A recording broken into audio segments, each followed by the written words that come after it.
RMZ, which stands for Raj, my older brother, co-founder, M for Manoj, Yeah. and Z for Zenith, which was to reach the top. Very important, we tell our team members that they need to evolve as well. And the only way you're going to be evolved is to stay relevant. And how do you stay relevant? Is if you keep continuously adding to your domain knowledge by educating yourself through different programs, can you keep staying relevant?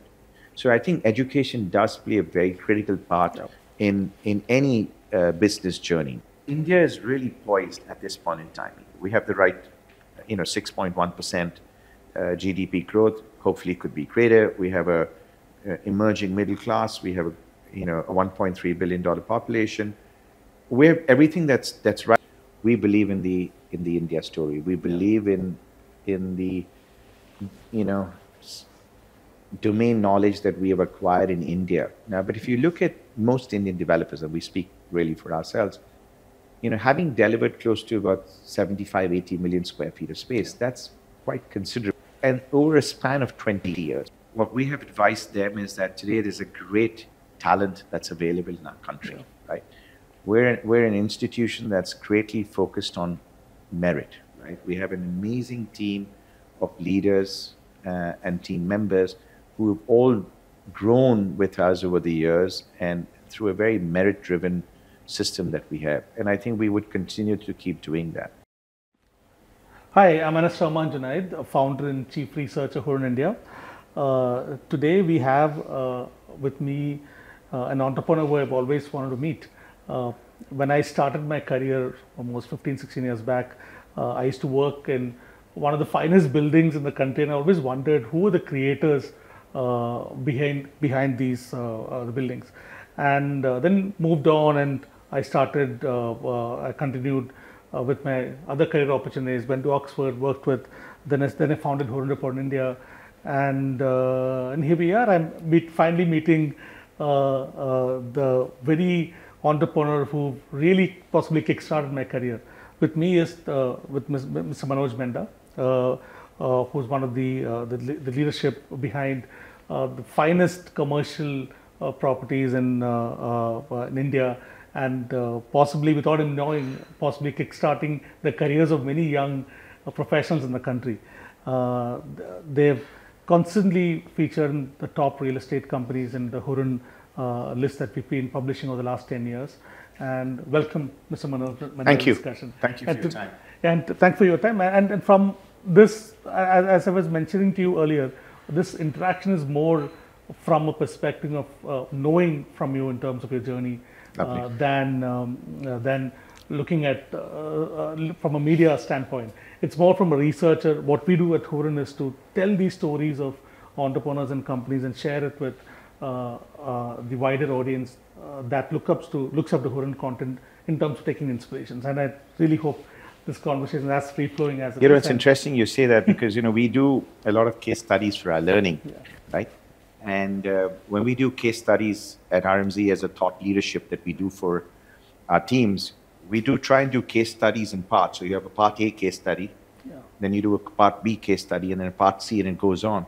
But that's how our journey also has been, right? There's been a part A to it, and then there's a part B to it, and a part C, and hopefully there'll be many more parts to it as we go along. So at Hurun, as you build case studies, the way I look at it is you're building case studies on various, entrepreneurs who build businesses, who turn to organizations, and hopefully then turn them around into institutions, right? And I think that's the journey of building these at Hurun, is to build this whole case study up. Absolutely. So it's a great initiative that you all run. I mean, rightly, thank you very much, and rightly said, and I'm going to use those words in our website as well. But I really want to start with the first question, which is about your childhood and early life experiences that you feel have shaped your journey into becoming the chair and supervisory board at RMZ Corporation. Thank you. First I want to, state that RMZ, which stands for Raj, my older brother, co-founder, M for Manoj, and Z for Zenith, which was to reach the top. So for both of us, what was most important was, the empowerment that our parents gave us, right? Both my parents who are with us today, my mother and my father, have been greatly instrumental in shaping who we are, right? They they were forced to relocate from Karachi in those days in 1947 into Chennai and Mumbai, and they had to restart their lives all over again. They led a very comfortable life when they did in their childhood, but when they relocated to India, they had to start all over again. So I think it's that foundation that actually shaped who we are, because they taught us resilience, right? It's all about resilience, right? You could start life again, start from nothing, and they, inculcated these values about resilience. If you have resilience and passion, I think it's possible to build on your dreams. And I think that was the very foundation. And my parents insisted on education. The one thing they insisted greatly on, both for Raj and me, as well as what Raj and me have done for our respective children. We have 4 in the next generation. Education has played a very critical part right now. We had limited opportunities when we were growing up on education, but our children had greater number of opportunities, and they went cashed on those opportunities of education. And all 4 of them have done exceedingly well in their education. Undergraduate, masters, PhDs in different subjects, from financial engineering, artificial intelligence, economics and art history, and business. So you've had a wide range of subjects that our next generation has picked upon in order to pursue and build their domain knowledge on. And I think all of this stems from the fact that my father also was an IITian. He studied at Karachi. He went on to study outside in France thereafter. And he taught us that, with somebody with limited means, was still able to rebuild his life with great education, great resilience, and a passion thereafter. So I think that would be the grounding principle for us in our early childhood. And then Raj and me went on to doing our education. We came back. We were part of a larger family business that my father was in. And we stayed in that, I would say, for the first 10 years, with my father in the larger family business. But I think at some point in time, both Raj and me felt that it's important for us to pivot away from a larger family-owned entity into creating something more entrepreneurial, right? And that was a inflection point even for India. If you remember, over 20 years ago, India was beginning to be looked at as a services economy, right? And as you rightly said, your own journey at Accenture, right, started because India was a services economy, and companies such as Accenture started looking at, can we possibly have about 100 engineers in India, which then has grown from 1,000 to 50,000 that they have currently, or even more. But I think that's the opportunity we saw, right? And my father and grandfather were in a business that was built to sell, right? Whereas when Raj and me looked at this, we said, can we look at a business which is built to hold, right? Which meant that you have a very different business model, right? You have to be deeply capitalized. You have to have a much longer term view on markets, because in a build to sell, you build and you sell out in 3 years' time or 5 years' time. So you're limited in terms of the economic horizon of the project, right? It's 3 to 5 years, and you decide what's going to go right and wrong in the economy and how do you want to, price yourself. But when you start looking at build to hold, then you start taking 15, 20-year views. And that's exactly what we did when we started RMZ. We took a longer term view. We said the services economy is here to stay, right? India is going to be at a great advantage over other countries.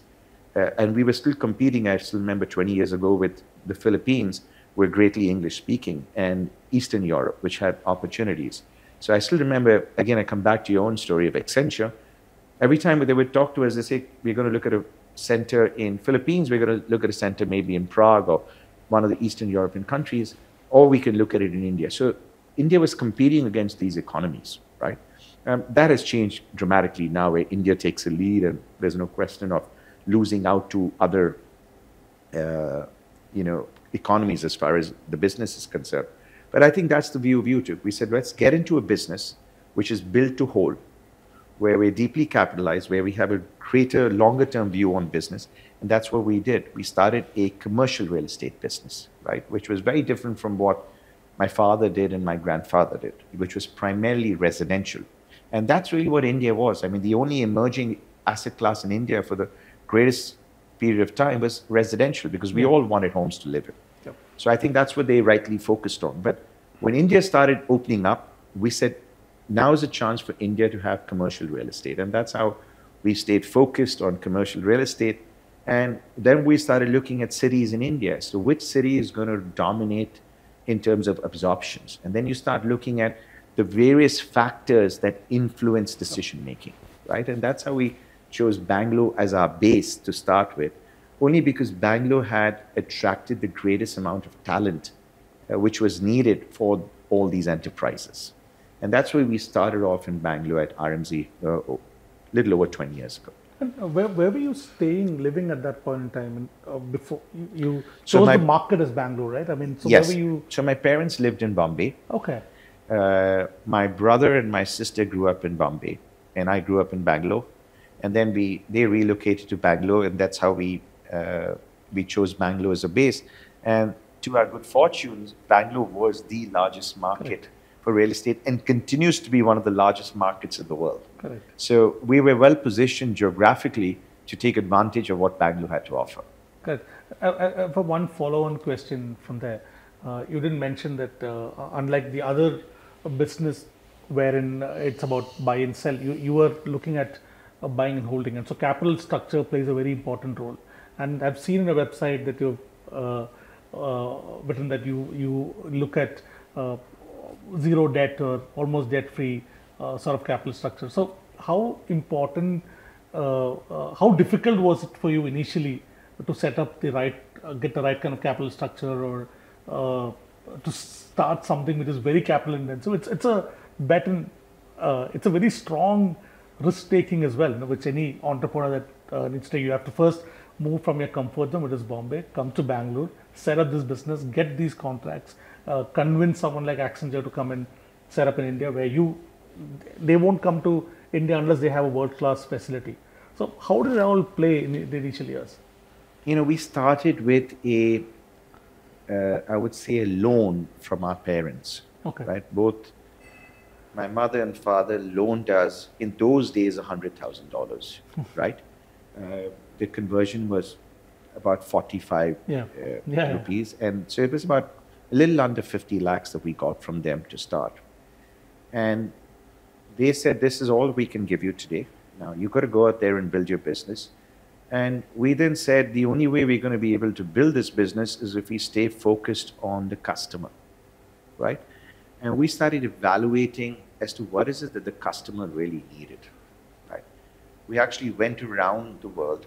We actually looked at about 8 or 9 different companies, right? And said, what is it they do best in their respective geographies, right? So we picked a company in Australia that was deeply focused on retail.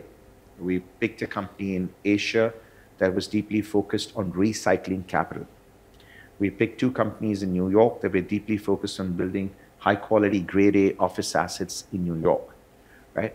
We picked a company in Houston that was able to scale up and build offices across multiple geographies.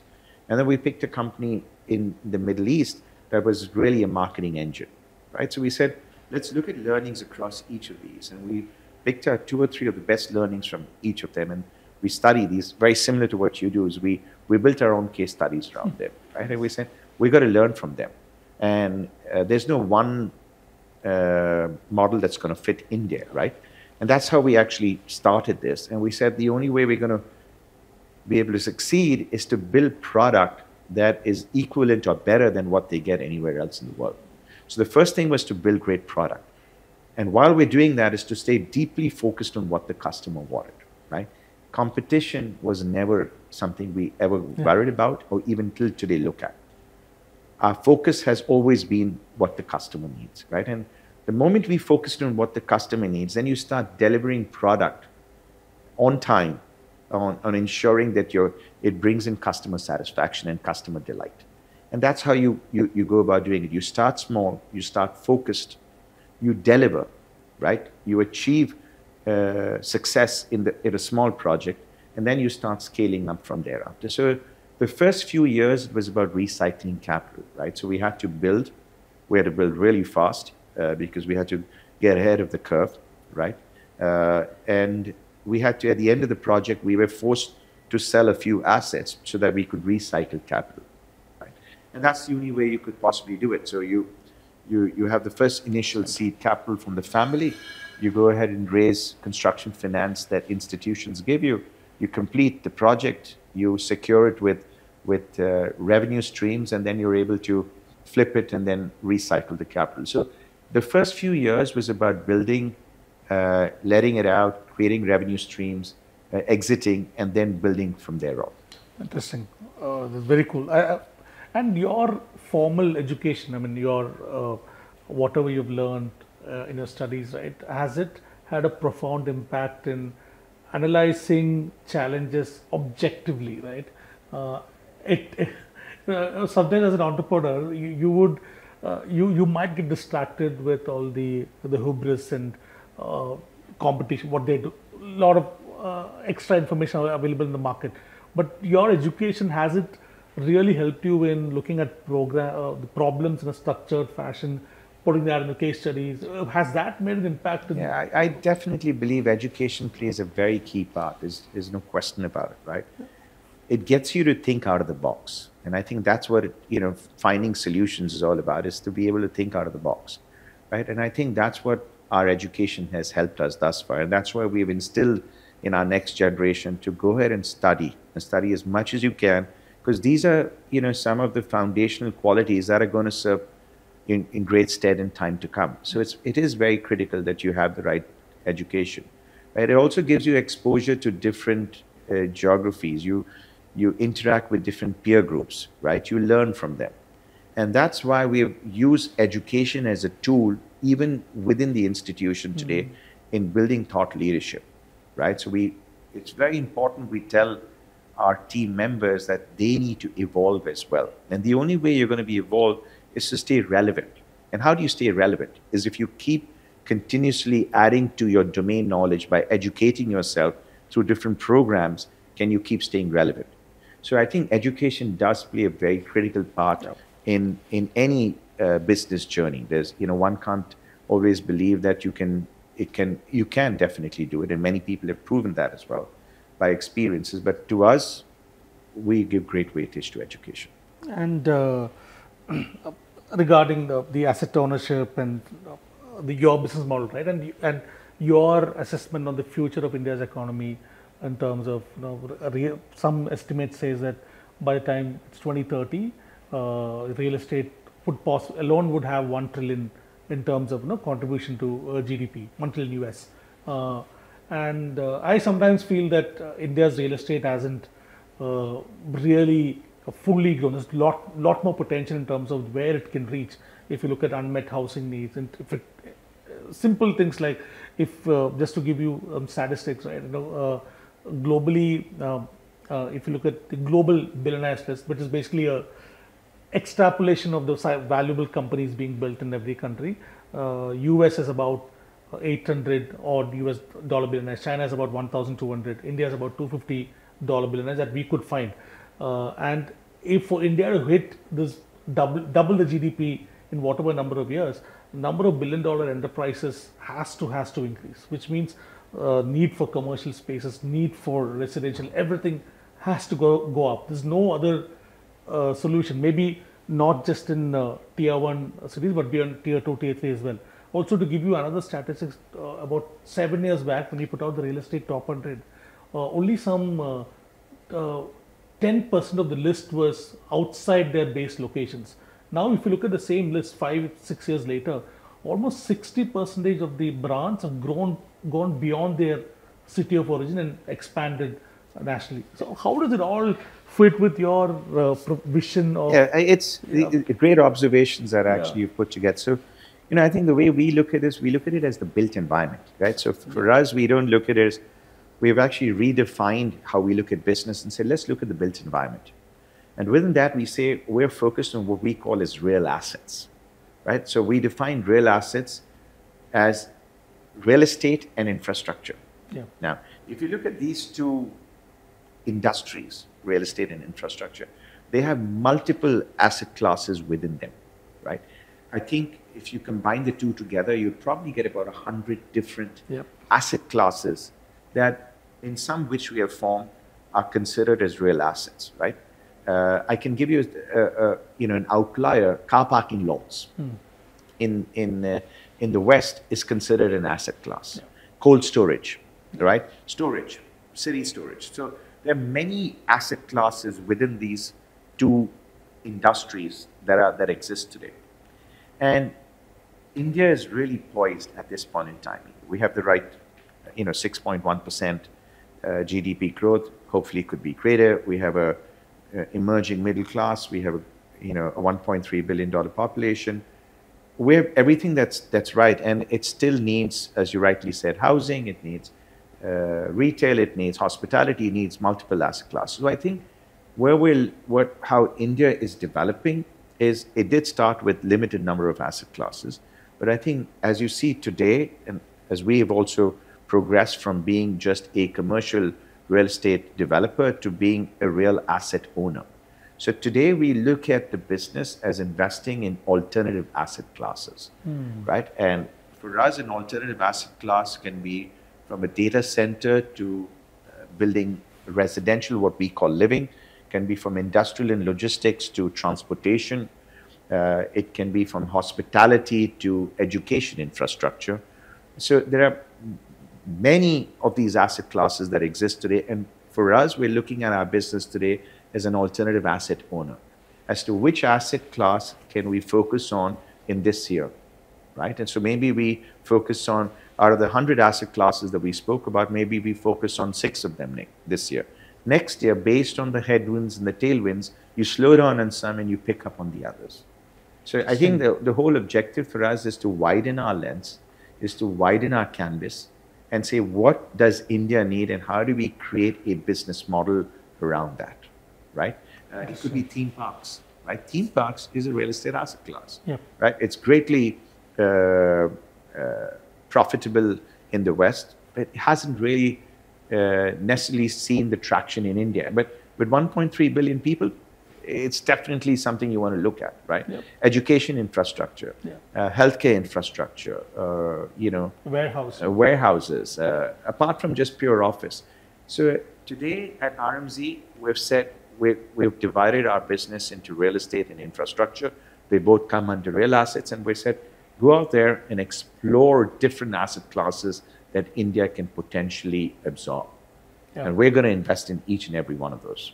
And what would, is warehousing a big option? I was telling my wife today morning, we always complain that India's got bad traffic and so on, but think about it, because of the traffic that most of the tech unicorns became unicorns, right? For example, you would order from Zomato just to avoid traffic and get good food, right? So I think, one of the opportunities that come as part of that, because of this traffic, or the way India is positioned right now, is the warehouses or dark stores and intermediary stores, real estate spaces required for these tech companies to operate as well. And if beyond your commercial office space that you look at, from an infrastructure standpoint, what would be the top 2-3 kind of opportunities that would be exciting from an Indian economy standpoint? Absolutely. Today, India's contribution, the real estate contribution to India's economy is about 7%.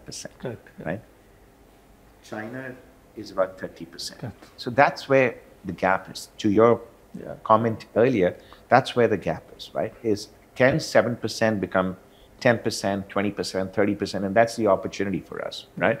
And as the contribution to the GDP grows, that's when you have emerging asset classes, right? So it's not one or the other. I mean, today we do offices, we do retail, we do mixed use, we do hospitality, we do living, we do industrial and logistics, right? We do data centers, healthcare infrastructure. We're looking at transportation right now, nice. and education infrastructure. So we're going to keep looking at multiple different asset classes. So it's more thematic investing, right? If the current theme is focused around industrial and logistics, which is warehousing, right? And the current theme is focused around, say, retail, then we would put a lot more capital to play in these asset classes. So it's not going to be specifically on one or the other. And this absorption trend in warehouses, as you say, or industrial logistics, might be for maybe the next 3 years or 4 years or the next 5 years. We would continue to keep deploying capital into that asset class. So for us, it's about now looking at macro trends, looking at what is it that India needs as a geography, which asset class can we put more capital into, and wherever we see tailwinds favoring those asset classes, we're going to keep putting capital. The next question is about, I've mentioned this in my quotes when I speak about real estate companies in India. I honestly believe that if there is a country that can produce global real estate brand, it has to be India, right? Because Indian diaspora is the most influential lot in the world. If we take any country, right? We have the top CEOs across the world, even the unicorn founders. Although India has 65 unicorns in India that founded by Indians, the number of unicorns founded by Indian diaspora outside of India is more than 100. It's about 103, to give you the precise numbers. So very influential, right? So a very successful, respected real estate brand in India, the chances of us creating a global brand coming from India compared to the rest of the world, it's very, very high. Maybe some of the foreign companies that came to India did not really succeed. But then, if Indian companies were successful here, goes outside, I really believe that the chance of success is reasonably high. What are your thoughts on that? I think it's a great observation, because we believe in the India story. We believe in the domain knowledge that we have acquired in India. Now, but if you look at most Indian developers, and we speak really for ourselves, having delivered close to about 75, 80 million square feet of space, that's quite considerable. To global brands also, right? And over a span of 20 years, right? Now, if you look at some of the global players today, how many of them have actually developed that quantum of space, right? Yeah, sure, there have been a lot of asset managers that have acquired spaces, right? But it's very different from going through a development cycle and addressing all the nuances of development and putting it out there. Now, if you compare Indian real estate with anywhere else in the world, there are a few gaps in valuation, right? There are valuations in the public markets, right? I mean, the public markets seem to value real estate a lot richer everywhere else around the world than in India. For the same value of real estate we create, it's priced at, I would say, 1/6, no, my apologies, 1/10 of what it is anywhere else in New York. So if you compare Bombay real estate in terms of pricing versus New York, there's a great differential in pricing, right? Yeah. Residential maybe 1/5, but offices maybe 1/10, and retail maybe 1/10. So if only India is able to re-index its pricing, right? And if you're able to achieve global pricing, right? If you're able to sell residential today at anywhere between $3,000 to $5,000 a square foot as an average across the country, if we're able to rent our offices at, say, $75 per square foot per annum, if you're able to get retail rentals of $100 per square foot, I think that's what's going to change the game for us, right? So our endeavor must be to deliver product such that we can keep pushing those pricing up, and you have a parity with whatever you see around the world. And I think that's where you're not able to see the true value of Indian real estate companies, but from a scale, we definitely deliver a lot greater than most companies around the world. China being an exception, but I think overbuilding is also paying its price in China. So that's a different story. But if you compare India with some of the Western countries in the Americas or in Europe, we definitely have much larger scale. It's only the pricing of of real estate, which is a differential, including what we think are exit valuations and market multiples. There's a discount given to India. But I think that's going to change. So over the next 5 years, you'll see a lot of that evolving. As India continues to maintain its GDP growth and continues to deliver on its products, I think India would get closer to the Western world in pricing, and you would see a lot more Indian real estate companies visible globally. Correct. And for us to go out of India, we keep evaluating that opportunity every year. So we send out teams of us who look at value-add opportunities constantly across the globe. They look at both opportunistic and value-add. But today, the spreads in India seem to be a lot healthier, right? So we still wish to put in our dollar capital first into India, because I don't think we get these spreads and these multiples anywhere else. There is a unique opportunity today in some markets in Europe and America today, where distress has hit the market, and you're possibly getting products at 30 cents to the dollar. But that's very opportunistic, maybe for the next 12 to 18 months. So either you take a view that you want to jump in there and take advantage of some of these distressed trades that are out there in the Americas or Europe over the next 12 months, or you continue to take advantage of what India offers us. And that's what we're doing. But I think eventually we will have investments in other geographies, and hopefully we will build the most respected global real estate company. That's our endeavor as well. And what is the impact of some of the foreign institutional investors actively looking at India, also increasing their allocation for India in terms of alternative asset management? What has that been? I've seen some of these sectors that you mentioned, for example, right, education, for instance, just over the last 6 months, a renewed interest in investing in Indian educational institutions have gone up, right? Similarly, across the board, you'd see a lot more asset classes across India having renewed interest from foreign investors. How do you evaluate that? And today there's, in real estate alone, there's close to about $450 billion of dry powder waiting to be invested, right? Okay. India attracts barely $4 billion every year, right? So it's a fraction of what India should be attracting, right? And there's no reason why we can't take $4 billion up to $25 billion. I don't think there's an issue, right? But today, if you look at what otherwise China was another very large emerging economy, though it's not an emerging economy, was attracting a lot of foreign capital. Those, I think, opportunities have slowed down, right? So if you look at markets around the world where you want to get a 20+% IRR, there are very few markets around the world that can give you that on a sustained basis. And I think what India is able to get is delivering high returns, which is north of 20% IRRs, right? Growth, right? Sustained growth. I think that's important. So there's predictability of growth, right? And I often quote this to many people. I said, if you look at Indian real estate, office real estate, it's not even equal to what Manhattan has today, right? So if you've seen Manhattan's office market in terms of the built environment, it's greater than what all of India has. So, from a growth perspective, it can only get better and bigger, right? With today is a 50 million square feet absorption of offices and 0.5 million units of residential every year, can only go up to maybe 125 million square feet every year, and hopefully 0.5 goes up to maybe 5 million square feet, 5 million units in residential every year.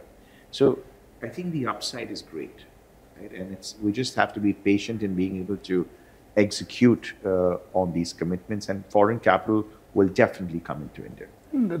One of the biggest problems of these metros is the lack of availability of premium spaces, right? And one good thing about India is there is wealth creation happening across the country. There is also some thrust on education, which is also happening across the country, which includes the increase of top quality education and so educational institutions and so on. So where would we should also have enough and more premium spaces to accommodate this growth also, right? So how would you look beyond this metro and tier one cities? Do you see opportunities there? So I think two aspects play a very vital role Yeah. in the built environment, right? It's urban infrastructure Yeah. and social infrastructure. So both these need to develop, Yeah. right? As much as we're developing real estate, and if you talk about real assets, urban infrastructure needs to develop, and so does social infrastructure. When you touch about education and healthcare and retail and everything else that's needed for social, so that has to develop. Now, we live in very large cities, right? I mean, between 20 to 40 million in gateway cities and smaller cities also having a very large population. I think today the primary markets are 6 markets in India, right? The gateway cities, right? Those are the primary markets. But notwithstanding that, the next 10 cities are equally important. Now, if you take a city like Jaipur, you would probably want to focus on hospitality in Jaipur, right? You might want to focus on maybe retail and residential, right? Okay. You might not want to put in offices out there. You may not want to put in warehousing out there. You can't put in a data center in Jaipur because. So I think each city has its own set of opportunities, and I think what we need to look at each city and say, what is it that the city needs?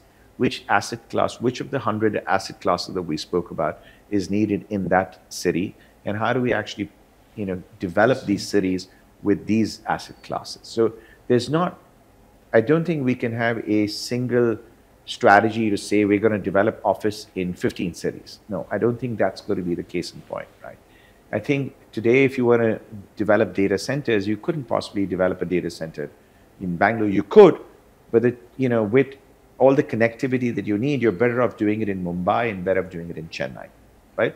So I think that's the way to look at again. If you're doing hospitality, you would rather pick Rajasthan and pick one of those markets, or you might pick Kerala and say, I want to develop hospitality, or Goa, as the case may be.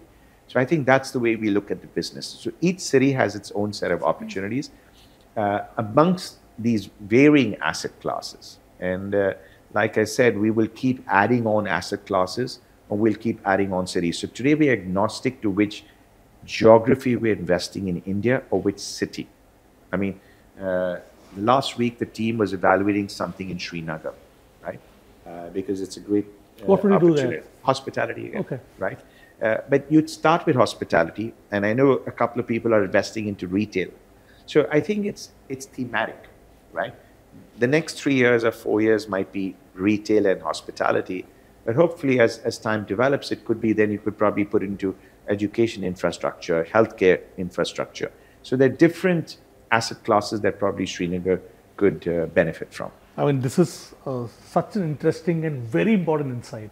And I was talking to one of the government representatives about 2-3 weeks back, and I was saying exactly the same thing. Every state could be known for certain industry, and you should just focus on that. And real estate, and what you just told, is like a very good indicator of what every state should focus on. I mean, this is such an interesting insight. I just want to share that. And also, what would be your advice to the future generation of entrepreneurs and leaders in the real estate sector? Is it the right time to start a new real estate company, or work with someone like you who's got such an amazing vision of, in fact, building the country along with your business? We can only advise and share our experiences with our next generation. Yeah. Our next generation has 4 members in it, right? And what we have advised them is that today there's a great talent that's available in our country, right? We're an institution that's greatly focused on merit, right? We have an amazing team of leaders and team members who have all grown with us over the years and through a very merit-driven system that we have. And I think we would continue to keep doing that. And what we have advised or shared with our next generation is grow the franchise, right? Use your entrepreneurial nature to grow the franchise. What can you do given where we are today, given where the country is today, given where RMZ as an institution is today, given the fact that we've invested greatly in some amazing team members, right? How do we actually take that franchise and grow it further, right? So, bring in all the values that, that the family has shared, whether it's around grit, whether it's around resilience, whether it's around passion, right? And we encourage everyone to come up with new ideas, right? There's no concept that the supervisory board that Raj and me sit on today, along with two other members of the next generation, Raj's son and my son, are also on the supervisory board. And very soon, Raj's second son and my daughter would also come on the supervisory board. So what we've told them is we all sit on the supervisory board. We don't have an executive role in the organization because I think the leadership does a much better job than we can, right? They've demonstrated that, right? So how do we use our ability to scale, right? How do we build ecosystems, right? How do we build communities?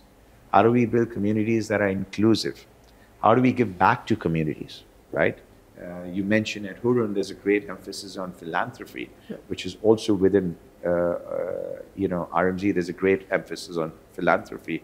And both my spouse and Raj's spouse are greatly invested in philanthropy. They want to grow the philanthropic ventures of the family and of RMZ and give back to the communities. How do you actually build inclusive communities, right? And within that larger spectrum, I think we've given an opportunity for the next generation and for our leaders to say, come up with ideas, right?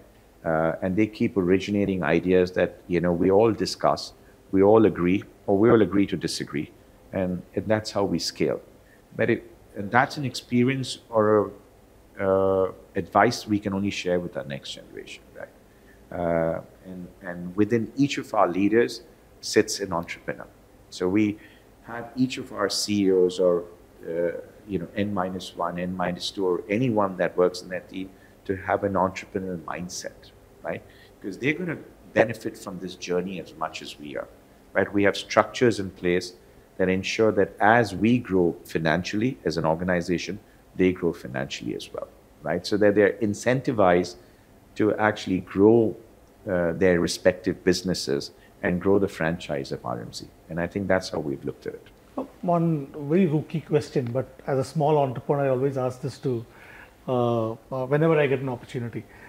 How important are these structures of incentivizing your key employees at the beginning of your journey when you really are just growing and trying to, you possibly would take some few years to really bring out a meaningful outcome. But then when did you really put these structures on? Was it later on or was it beginning? I think we've had it may not sound appropriate, but we've had a very destructive mindset from day one, Absolutely. right? And we said, we need to keep, coming up with disruptive processes, disruptive techniques in how we're going to do things, including structure.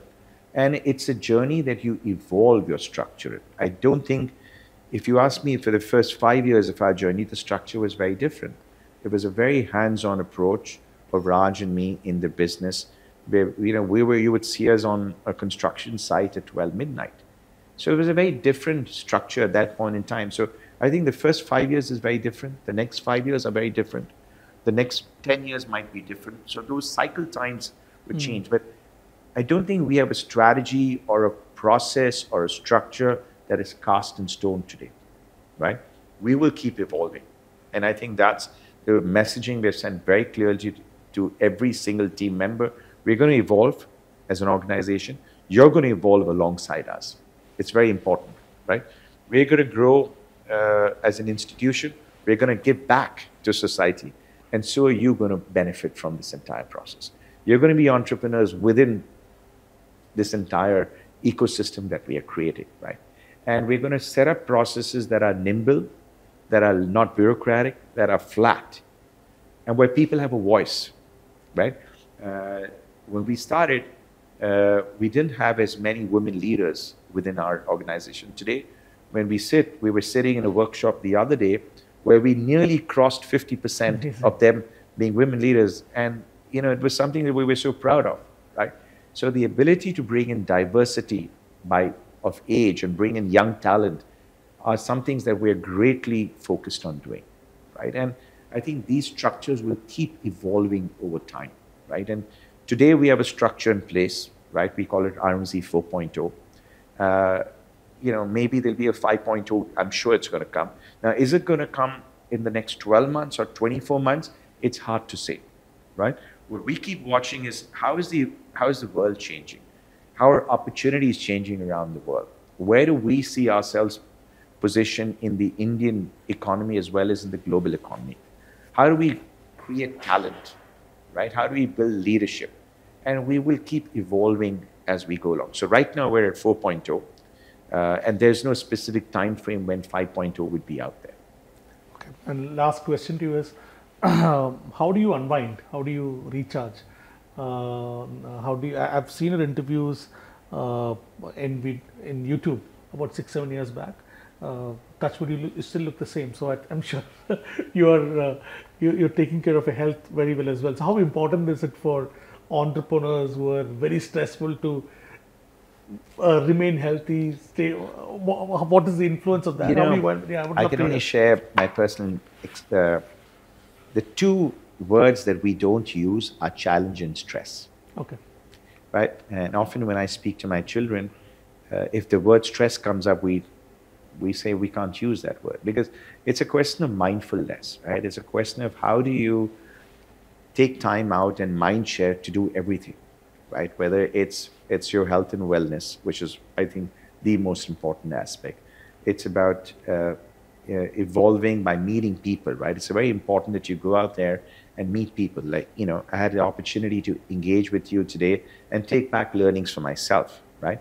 And the important thing is to share these learnings with everyone, so we don't have a mindset of being selfish that, this is something I've learned and I'm going to keep it to myself. I'm going to share my learnings that I've learned thanks to people like you to the rest of my team, right?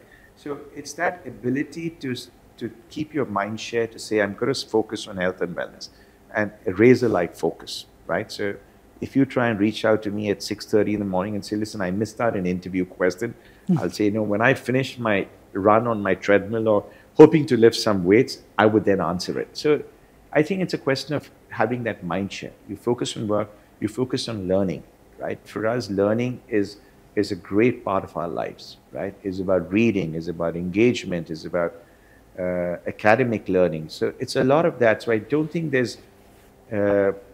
we're focused on saying we're a 9-to-5 or a 9-to-9 company. I don't think it's about that. So, but I think we constantly keep telling our team members to focus on health and wellness, because I think that's the only way you can possibly, have a great lifestyle, right? In terms of that balance which you look for, family, personal, and then comes work. How do you unwind? What do you do for fun? I enjoy coffee, which you were not willing to enjoy with me this morning, right?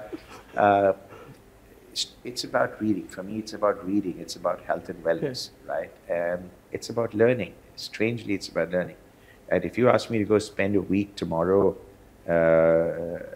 in an academic institution and soak in some new learning, I enjoy that. Now, some people might call it unwinding, but for me, that's what I enjoy doing. It's about learning a lot more. I want to stay relevant, right? And to me, that's very, very important. I want to be able to explore. A couple of weeks ago, I attended an event which was deeply focused on the future of artificial intelligence, right? How is that going to change our lives? Right? How much do I really know about that subject? How can I dwell further into it? So to me, that's one way of having to unwind. It's about learning, it's about health and wellness, and enjoying great coffee. I don't miss that any part of the world. That's it from my side. Once again, I personally have had a lot of takeaways from these interviews. I've to be really honest, for the first time that I'm talking to someone who's given a different perspective of real estate, is looking at as an alternative asset class which is spread across the country, with hundreds of opportunity which every location can uniquely offer. That in itself is a case study for the top B schools in India, according to me. Because when you talk about real estate, it has to be spoken from that perspective. It's been great learning from me, for me in this interaction, and wish you all the best. I really hope to see at least 4 to 5 different asset classes in every city or every state in the country, depending on what that state is good for. Because I do honestly believe that real estate is the backbone of an economy, and every state has its own strength. And having said that, someone like you with such a broader vision would definitely add a lot of flavor to the economy. Once again, thank you very much for your time, and look forward to interacting with you. Thank you, and all the very best in your entrepreneurial journey. I think it's great to see how you've scaled up personally and how Hurun has scaled up in India as a research-driven organization. And we do hope that you can build a lot more case studies, right? And I think the learning, it was one of your earlier questions, the learning for the future generations is being able to archive these case studies and say, what really happened? How do these organizations grow? How do they evolve, right? How do they actually address, the vision of the founders, right? And I think it's being able to document that. And that's the case studies that can be, made available to everyone, whether it's in B schools or otherwise. And I think that creates that spirit of entrepreneurship in our country is thanks to people like you who make such content available to entrepreneurs and future entrepreneurs. So thank you for everything that you've done. And we do hope to look forward to further interactions in the months and years ahead. Thank you very much. Thank very you. kind words. Thank you. Thank you.